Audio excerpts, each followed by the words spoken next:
3જી March Holi છે અને ચંદ્રગ્રહણ છે। આ દિવસે ગાયને બસ એક વસ્તુ ખવડાવી દેજો, તમને 7 પેઢીઓ સુધી ધનની કમી નહીં રહે। 3જી માર્ચની રાત્રે આકાશમાં જે દ્રશ્ય દેખાવાનું છે તે કોઈ સામાન્ય ખગોળીય ઘટના નથી। આ એ રાત છે જ્યારે બ્રહ્માંડની સૌથી રહસ્યમય અને વિનાશકારી ઊર્જા આપણી ધરતી સાથે ટકરાવાની છે। જ્યોતિષ અને તંત્રશાસ્ત્રમાં ચંદ્રગ્રહણને એક એવો સમય માનવામાં આવે છે જ્યારે બ્રહ્માંડના તમામ અદૃશ્ય દ્વાર ખુલી જાય છે। આ દિવસે કરવામાં આવેલો એક નાનકડો ઉપાય પણ 1000 ગણું વધારે ફળ આપે છે અને અજાણતામાં થયેલી એક નાનકડી ભૂલ તમારી આવનારી પેઢીઓ સુધીનો વિનાશ કરી શકે છે। શું તમે ક્યારે વિચાર્યું છે કે કેમ અમુક ઘર હંમેશા ધનથી ભરેલા રહે છે અને અમુક ઘરોમાં ગમે તેટલી મહેનત કરો તો પણ પૈસા ટકતા જ નથી? આનો સીધો સંબંધ આપણા કર્મો અને બ્રહ્માંડની આ રહસ્યમય ચાલ સાથે જોડાયેલો છે। પરંતુ આ બધાની વચ્ચે આપણા પ્રાચીન ગ્રંથોમાં એક એવી ગુપ્ત વસ્તુનું વર્ણન છે જે જો તમે આ 3જી માર્ચના ચંદ્રગ્રહણ દરમિયાન ચૂપચાપ એક ગાયને ખવડાવી દીધી તો તમારી આવનારી 7 પેઢીઓ પણ ગરીબી શું હોય છે તે સંપૂર્ણપણે ભૂલી જશે। ધનની દેવી માતા લક્ષ્મી તમારા ઘરમાં સ્થાયી રૂપે વાસ કરશે અને રાહુ કેતુ જેવા ક્રૂર ગ્રહો પણ તમારી સામે ઘૂંટણ ટેકી દેશે। તે એક ગુપ્ત વસ્તુ શું છે અને તેને ગ્રહણ દરમિયાન કયા વિશેષ સમયે ખવડાવવાની છે એ હું તમને આગળ જણાવીશ। પરંતુ તે પહેલાં તમારા માટે એ સમજવું ખૂબ જરૂરી છે કે આ ચંદ્રગ્રહણ આટલું વિનાશકારી અને સાથે જ આટલું ચમત્કારી બંને કેમ છે। જ્યારે પણ ચંદ્રગ્રહણ લાગે છે ત્યારે બ્રહ્માંડમાં એક મોટી ઉથલપાથલ મચી જાય છે। વિજ્ઞાન તેને માત્ર સૂર્ય, પૃથ્વી અને ચંદ્રના એક સીધી રેખામાં આવવાની ઘટના માને છે, પરંતુ આપણા ઋષિમુનિઓએ હજારો વર્ષ પહેલાં જ જોઈ લીધું હતું કે જ્યારે રાહુ પોતાના કાળા પડછાયાથી ચંદ્રને ગ્રસે છે ત્યારે ધરતી પર રહેલા દરેક જીવિત પ્રાણીની માનસિક અને આર્થિક સ્થિતિ પર ખૂબ ઊંડી અસર પડે છે। ચંદ્ર આપણા મનનો, આપણી ભાવનાઓનો અને આપણા ઘરમાં વહેતા ધનનો સીધો કારક છે। જ્યારે ચંદ્ર પોતે પીડામાં હોય છે ત્યારે માણસની વિચારવાની અને સમજવાની શક્તિ નબળી પડી જાય છે। લોકો ખોટા નિર્ણયો લે છે, ઘરોમાં વગર કારણે લડાઈ ઝઘડા શરૂ થઈ જાય છે અને સૌથી મોટી અસર આપણા ઘરની તિજોરી પર પડે છે। હવે તમે વિચારતા હશો કે આખરે રાહુ અને ચંદ્રની આ દુશ્મનીનો આપણા ઘરના પૈસા સાથે શું લેવા દેવા છે? આની પાછળ એક બહુ મોટી અને રહસ્યમયી કથા જોડાયેલી છે જે સીધી સમુદ્ર મંથનના સમયકાળથી આવે છે। જ્યારે દેવતાઓ અને અસુરો મળીને ક્ષીરસાગરમાં સમુદ્ર મંથન કરી રહ્યા હતા ત્યારે તેમાંથી 14 અનમોલ રત્નો નીકળ્યા હતા। તે રત્નોમાં એક સાક્ષાત માતા લક્ષ્મી હતા અને એક ભગવાન ધન્વંતરી હતા જે પોતાના હાથમાં અમૃતનો કળશ લઈને પ્રગટ ગયા હતા। જ્યારે ભગવાન વિષ્ણુએ મોહિની રૂપ ધારણ કરીને દેવતાઓને અમૃત પીવડાવવાનું શરૂ કર્યું ત્યારે સ્વરભાનુ નામનો એક માયાવી અસુર વેશ બદલીને દેવતાઓની પંક્તિમાં જઈને બેસી ગયો। તે માયાવી અસુરે છળથી અમૃતના થોડાક ટીપા પી લીધા, પરંતુ જેવું અમૃત તેના ગળાથી નીચે ઉતરવાનું હતું ત્યાં બેઠેલા સૂર્યદેવ અને ચંદ્રદેવે તેને ઓળખી લીધો અને ભગવાન વિષ્ણુએ ઇશારો કરી દીધો। ભગવાન વિષ્ણુએ તરત જ પોતાના સુદર્શન ચક્રથી તે અસુરનું માથું ધડથી અલગ કરી દીધું, પરંતુ કારણ કે અમૃત તેના ગળા સુધી પહોંચી ગયું હતું તેથી તેનું માથું અને તેનું ધડ બંને હંમેશ માટે અમર થઈ ગયા। તેનું માથું રાહુ કહેવાયું અને તેનું ધડ કેતુ કહેવાયું। તે દિવસથી રાહુ અને કેતુ સૂર્ય અને ચંદ્રને પોતાના સૌથી મોટા દુશ્મન માને છે। જ્યારે પણ સમયચક્ર ફરે છે રાહુ પોતાની એ જ જૂની દુશ્મનીનો બદલો લેવા માટે ચંદ્રને ગળી જવાનો પ્રયત્ન કરે છે। આ ઘટનાને આપણે ચંદ્રગ્રહણ કહીએ છીએ। જ્યારે રાહુ ચંદ્રને જકડે છે ત્યારે ચંદ્રમાંથી નીકળતા અમૃતમય કિરણો ધરતી સુધી પહોંચી શકતા નથી। તેના બદલે રાહુની ઝેરીલી અને નકારાત્મક ઊર્જા ધરતી પર પડવા લાગે છે। આ જ એ સમય હોય છે જ્યારે નકારાત્મક શક્તિઓ સૌથી વધુ સક્રિય થઈ જાય છે। જૂના લોકો આજે પણ કહે છે કે ગ્રહણના સમયે અમુક વિશેષ કામ બિલકુલ ન કરવા જોઈએ। જે લોકો આ સમયે વગર કારણે બહાર ફરે છે અથવા ભોજન કરે છે તેમના શરીરમાં અલક્ષ્મી એટલે કે દરિદ્રતાનો પ્રવેશ ખૂબ જ સરળતાથી થઈ જાય છે। દરિદ્રતા કોઈ બીમારી નથી, પરંતુ તે એક નકારાત્મક ઊર્જા છે જે તમારા ઘરના વાતાવરણને સંપૂર્ણપણે દૂષિત કરી દે છે। જ્યારે આ ઊર્જા ઘરમાં પ્રવેશ કરે છે ત્યારે સૌથી પહેલા તમારા ઘરની કોઈને કોઈ ઇલેક્ટ્રોનિક વસ્તુ બગડવા લાગે છે, ઘરની દિવાલોમાં ભેજ આવવા લાગે છે, પરિવારના સભ્યોમાં વગર કારણે કડવાશ વધવા લાગે છે અને પૈસા પાણીની જેમ બીમારી અને નકામા કામોમાં વહેવા લાગે છે। ઘણા લોકો પોતાની આખી જિંદગી એ સમજી જ શકતા નથી કે આખરે તેમની સાથે આ બધું કેમ થઈ રહ્યું છે. તેઓ મહેનત કરે છે, રાત દિવસ એક કરે છે, પણ છતાં તેમના માથેથી દેવાનો બોજ ઓછો થવાનું નામ જ લેતો નથી. આ બધી એ જ નકારાત્મક ઉર્જાની રમત છે જે ક્યારેક કોઈ ગ્રહણ કાળમાં કે કોઈ અશુભ સમયમાં તેમના ઘરમાં પ્રવેશ કરી ગઈ હતી. તો શું આ વિનાશકારી ઉર્જાથી બચવાનો કોઈ રસ્તો નથી? શું આપણે રાહુના આ માયાવી પ્રભાવને રોકી શકતા નથી? આનો જવાબ આપણા શાસ્ત્રોમાં ખૂબ જ સ્પષ્ટ રીતે આપવામાં આવ્યો છે. જ્યારે પણ બ્રહ્માંડમાં કોઈ નકારાત્મક શક્તિ હાવી થાય છે, ત્યારે તેનાથી બચવાનો સૌથી મોટો અને અચૂક ઉપાય આપણી ગૌમાતા પાસે હોય છે. સનાતન ધર્મમાં ગાયને માત્ર એક પશુ માનવામાં નથી આવી, પરંતુ તેમને સાક્ષાત બ્રહ્માંડનું સ્વરૂપ માનવામાં આવ્યું છે. અથર્વવેદમાં સ્પષ્ટ લખ્યું છે કે ગૌમાતાના શરીરમાં 33 કોટી દેવી દેવતાઓનો વાસ હોય છે. તેમના શિંગડામાં બ્રહ્મા અને વિષ્ણુનો વાસ છે. તેમના મસ્તક પર ભગવાન શિવ બિરાજમાન છે. તેમની આંખોમાં સૂર્ય અને ચંદ્ર વસે છે અને તેમના ખરી એટલે કે પંજામાં નાગ દેવતાનો વાસ હોય છે. ગૌમાતાની પીઠમાં સાક્ષાત પરબ્રહ્મનો વાસ હોય છે અને તેમના ગોબરમાં માતા લક્ષ્મી નિવાસ કરે છે. જ્યારે તમે ગૌમાતાના દર્શન કરો છો ત્યારે તમને એક સાથે સમગ્ર બ્રહ્માંડના દર્શન થઈ જાય છે. હવે જરા ધ્યાનથી વિચારો, જ્યારે રાહુ ચંદ્રને ગળી રહ્યો હોય છે અને ચંદ્ર પીડામાં હોય છે, તે સમયે ચંદ્રની ઊર્જા ખૂબ જ ક્ષીણ થઈ જાય છે. પરંતુ ગૌમાતાની આંખોમાં સાક્ષાત ચંદ્રનો વાસ છે, જે ક્યારેય પણ રાહુના પ્રભાવમાં આવી શકતો નથી. ગૌમાતાની આભા ઓરા એટલી શક્તિશાળી હોય છે કે દુનિયાની કોઈ પણ નકારાત્મક ઊર્જા તેમની આસપાસ પણ ભટકી શકતી નથી. આ જ કારણ છે કે પ્રાચીન કાળમાં જ્યારે પણ ગ્રહણ લાગતું હતું, ત્યારે ઋષિમુનિઓ અને રાજા મહારાજાઓ સૌથી પહેલા ગૌશાળા તરફ દોડી જતા હતા. તેઓ ગૌમાતાની સેવા કરતા હતા, કારણ કે તેઓ જાણતા હતા કે આ જ એકમાત્ર સુરક્ષા કવચ છે જે તેમને દરેક પ્રકારની વિપત્તિથી બચાવી શકે છે. ગ્રહણના સમયે જ્યારે રાહુનો પ્રભાવ ચરમસીમા પર હોય છે, તે સમયે જો ગૌમાતાને એક વિશેષ વસ્તુ ખવડાવી દેવામાં આવે તો બ્રહ્માંડની તમામ હકારાત્મક ઊર્જા તમારા પક્ષમાં કામ કરવા લાગે છે.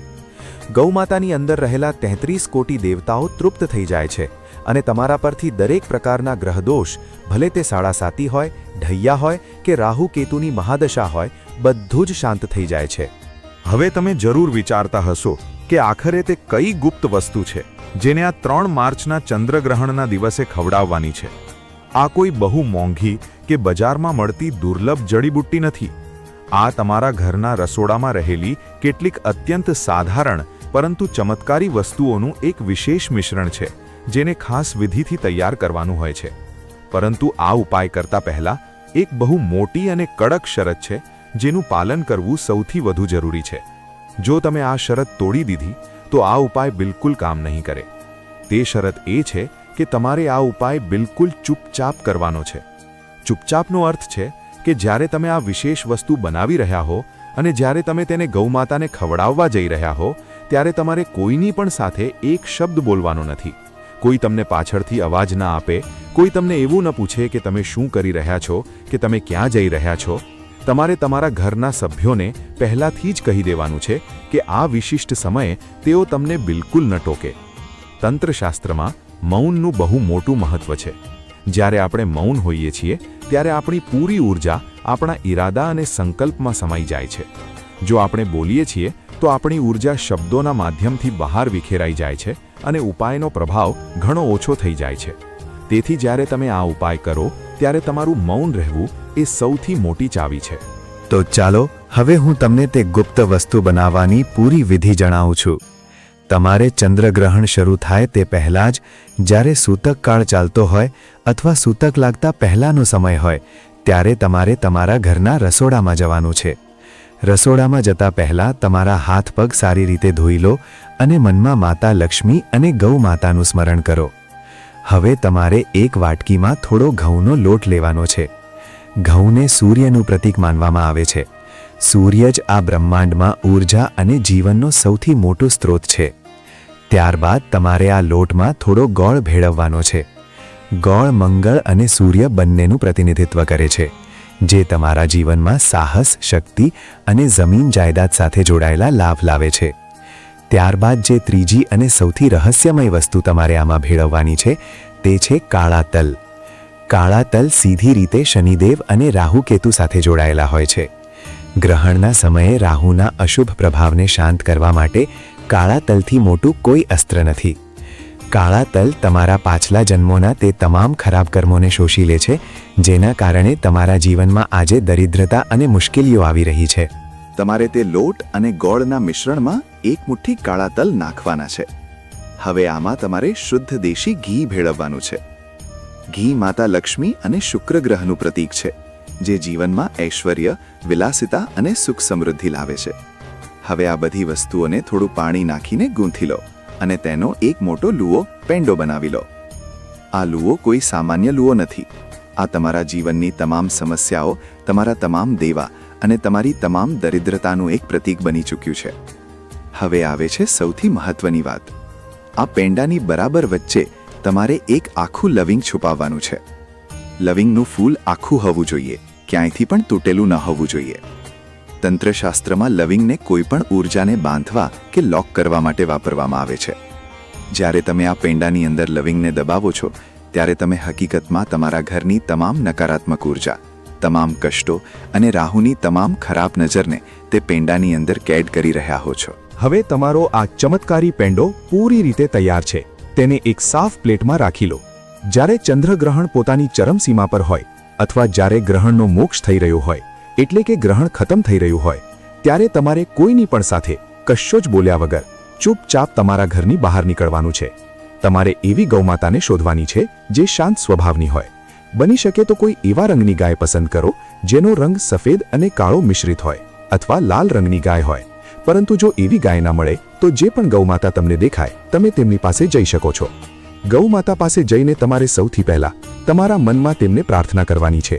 તમારે બોલવાનું કશું જ નથી, માત્ર મનમાં કહેવાનું છે કે હે ગૌમાતા, હે સુરભી, હે કામધેનુ, મારા અને મારા પરિવાર દ્વારા આ જન્મમાં કે પાછલા કોઈ પણ જન્મમાં જાણતા અજાણતા જે પણ પાપ થયા હોય તેને ક્ષમા કરો. મારા ઘરમાં જે પણ દરિદ્રતા છે, જે પણ આર્થિક તંગી છે, તેને તમારા શ્રી ચરણોમાં સ્થાન આપીને હંમેશ માટે નષ્ટ કરી દો. રાહુ અને કેતુનો જે પણ ખરાબ પડછાયો મારા પરિવાર પર પડ્યો છે, તેને તમારી દિવ્ય દ્રષ્ટિથી ભસ્મ કરી દો. આ માનસિક પ્રાર્થના કર્યા પછી તે પેંડો તમારી જમણી હથેળી પર રાખો અને ગૌમાતા તરફ ધરો. જ્યારે ગૌમાતા તે પેંડાને પોતાના મુખમાં લેશે, ત્યારે તેમની જીભ તમારી હથેળીને સ્પર્શ કરશે. શાસ્ત્રો અનુસાર જ્યારે ગૌમાતાની જીભ કોઈ મનુષ્યની હથેળીને સ્પર્શ કરે છે, ત્યારે તે મનુષ્યની હસ્તરેખાઓમાં રહેલા તમામ દુર્ભાગ્ય, તમામ મૃત્યુયોગ અને તમામ દરિદ્ર યોગ તે જ ક્ષણે મટી જાય છે. ગૌમાતાની જીભમાં એટલી અદ્ભુત શુદ્ધિકરણ શક્તિ હોય છે કે તે તમારા ભાગ્યના પાનાઓને ફરીથી લખી શકે છે. જ્યારે ગૌમાતા તે પેંડાને ચાવીને ખાઈ લેશે, ત્યારે તેનો અર્થ છે કે તેમણે તમારા તમામ કષ્ટોને તે લવિંગની સાથે ચાવીને નષ્ટ કરી દીધા છે અને કાળા તલના રૂપમાં તમારા તમામ પાપોને ભસ્મ કરી દીધા છે. પેંડો ખવડાવ્યા પછી ગૌમાતાની પીઠ પર ખૂબ જ પ્રેમથી તમારો હાથ ફેરવો. તેમની પીઠ પર હાથ ફેરવવાથી તમારા શરીરમાં એક બહુ જ દિવ્ય અને હકારાત્મક ઊર્જાનો સંચાર થશે. તમને તમારા મનમાં એક અજીબ શાંતિ અને હળવાશ અનુભવાશે, જાણે તમારા માથેથી કોઈ બહુ મોટો બોજ ઉતરી ગયો હોય. ત્યારબાદ ગૌમાતાના ખરી ખૂર પાસેની થોડીક માટી ઉઠાવો અને તેને તમારા કપાળ પર લગાવો. આ માટી કોઈ પણ મોંઘા રત્ન કે તાવીજ કરતાં 1000 ગણી વધારે શક્તિશાળી છે. આ તમારા માટે એક અભેદ્ય સુરક્ષા કવચનું કામ કરશે. ત્યારબાદ પાછળ વળીને જોયા વગર ચૂપચાપ તમારા ઘરે પાછા આવી જાઓ. ઘરે આવીને તમારા હાથ પગ ધોઈ લો અને જો શક્ય હોય તો સ્નાન કરી લો. આ આખો ઉપાય જોવામાં અદસાભાલામાં ભલે બહુ સાધારણ લાગતો હોય, પરંતુ આની પાછળ જે જ્યોતિષીય અને આધ્યાત્મિક વિજ્ઞાન છુપાયેલું છે તે અચૂક છે. જ્યારે તમે આ ઉપાય પૂરી શ્રદ્ધા અને વિશ્વાસ સાથે કરો છો, ત્યારે બ્રહ્માંડની કોઈ પણ શક્તિ તમારા જીવનમાં ધનના પ્રવાહને રોકી શકતી નથી. માતા લક્ષ્મીએ તમારા ઘરે આવવું જ પડે છે. તમે જોશો કે આ ઉપાય કર્યાના ગણતરીના દિવસોમાં જ તમારા જીવનમાં બહુ મોટા અને હકારાત્મક ફેરફારો આવવા શરૂ થઈ જશે. જે ધન અટવાયેલું હતું તે અચાનક પાછું આવવા લાગશે. જો તમે વેપાર કરો છો તો નવા ગ્રાહકો અને નવી તકો તમારી સામે જાતે ચાલીને આવશે. જો તમે નોકરીમાં છો તો તમારી પ્રમોશનની તકો આપોઆપ ખુલવા લાગશે.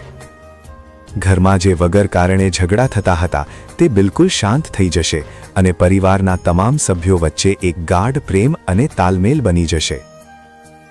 સૌથી મોટી વાત એ છે કે આ ઉપાય માત્ર તમને જ ફાયદો નહીં પહોંચાડે, પણ તમારી આવનારી પેઢીઓ માટે પણ ધન અને સમૃદ્ધિના માર્ગ ખોલી દેશે. કારણ કે જ્યારે તમે ગૌ માતાની સેવા કરો છો અને તેમના માધ્યમથી તમારા કર્મોને શુદ્ધ કરો છો, ત્યારે તેનું પુણ્યફળ 7 પેઢીઓ સુધી જાય છે. તમારા બાળકોને અને તેમના બાળકોને ક્યારેય એ પ્રકારના સંઘર્ષનો સામનો નહીં કરવો પડે જે તમે તમારા જીવનમાં જોયો છે. આ ગૌ માતાના આશીર્વાદ છે જે ક્યારેય ખાલી નથી જતા. તેથી આ 3 માર્ચના ચંદ્રગ્રહણને એમ જ નકામું ન જવા દો. આ સમય વારંવાર પાછો નથી આવતો. બ્રહ્માંડ તમને એક બહુ મોટી તક આપી રહ્યું છે તમારા ભાગ્યને તમારા હાથે બદલવાની. તમારા મનમાં કોઈ શંકા ન રાખશો. જ્યાં શંકા હોય છે ત્યાં ચમત્કારો ક્યારેય થતા નથી.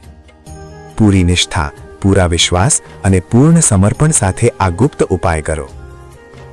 યાદ રાખો, તમારે આ બધું બિલકુલ ચૂપચાપ કરવાનું છે. જ્યારે ગૌમાતા તમારા તે વિશેષ પેંડાને સ્વીકારશે તો સમજી લેજો કે બ્રહ્માંડે તમારી પ્રાર્થના સાંભળી લીધી છે. તમારા જીવન સાથે જોડાયેલી દરેક તે પરેશાની જે તમને રાત્રે સૂવા નથી દેતી, જે તમને અંદરને અંદર કોરી ખાય છે, તે બહુ જ જલ્દી ખતમ થવાની છે. બસ તમારા કર્મોને શુદ્ધ રાખો, કોઈનું ખરાબ ન વિચારો, અને જ્યારે પણ મોકો મળે ત્યારે અબોલ જાનવરોની મદદ જરૂર કરો. કારણ કે ઈશ્વર દરેક જગ્યાએ હાજર છે અને તે અવારનવાર આ જ અબોલ જીવોના રૂપમાં આપણી પરીક્ષા લેવા આવે છે. ગૌ માતાની સેવાથી મોટો આ કળિયુગમાં કોઈ બીજો ધર્મ નથી. આ ગ્રહણ કાળમાં તમારા મનને શાંત રાખો, ક્રોધથી બચો, કોઈની સાથે વિવાદ ન કરો, અને જેટલું થઈ શકે તેટલું તમારા ઈષ્ટદેવના મંત્રોનો માનસિક જાપ કરતા રહો. ગ્રહણનો સમય ડરવાનો નથી, પરંતુ પોતાને આધ્યાત્મિક રીતે મજબૂત કરવાનો સમય હોય છે. જ્યારે તમે તમારી આંતરિક ઊર્જાને જગાડી લો છો ત્યારે બહારનો કોઈ પણ ગ્રહ ગોચર કે કોઈ પણ ગ્રહણ તમારું કશું બગાડી શકતું નથી. તમે પોતે તમારા ભાગ્યના સર્જક બની જાઓ છો. તો તૈયાર થઈ જાઓ આ 3 માર્ચની રાત માટે, જ્યારે તમે એક નાનકડા પેંડા અને ગૌમાતાના આશીર્વાદથી તમારા જીવનની સૌથી મોટી જીત હાંસલ કરવાના છો. દરિદ્રતાને હંમેશ માટે તમારા ઘરમાંથી વિદાય આપવાનો સમય આવી ગયો છે. આ મહા ઉપાયને કરો અને પછી જુઓ કે કેવી રીતે ચમત્કાર થાય છે.